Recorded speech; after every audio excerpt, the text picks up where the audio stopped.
Selam aleikum, ja kam lexu djalit e zanin vetë në vesh. Pasi burri nuk është musliman dhe nuk di, a lejohet? T'ja lexosh e zanin lejohet, por atë martohesh me një burr që s'është musliman, këtu është problemi. Nëse nuk është musliman, është i krishtar, është hebrej, ose është e deklaron ateizmin, ose hindus, budist, e tjerë, femës muslimane nuk i lejohet më martu me ta. Çka me bë tash?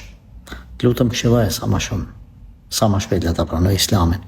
Bon se bëm me shpëtu prej xhehenamit me xhennet.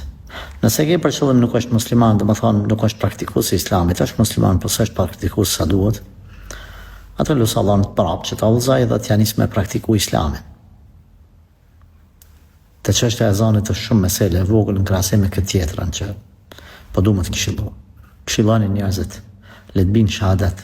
Këshilloni njerëzit që ta pranojnë Muhammedin sallallahu alaihi wasallam për profet fundit, Kur'anin për libër të fundit.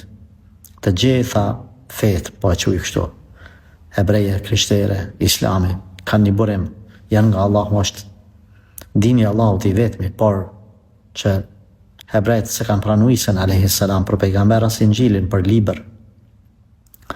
Pastaj krishtarët nuk e kanë pranu Muhammedin sallallahu alaihi wasallam për pejgamber dhe Kur'anin për libër. Edhe kështu kanë mbet, pasi kanë qenë të udhëzuar, kanë mbet në devijim. Na i ftojmë që të bëhen, pranojnë Kur'anin, pranojnë Muhammedin alayhi salatu wasalam dhe të shpëtojnë edhe ata nga xhehenami. Allah na përmirësoft gjithëve dhe na falte, na udhëzoft. Amin.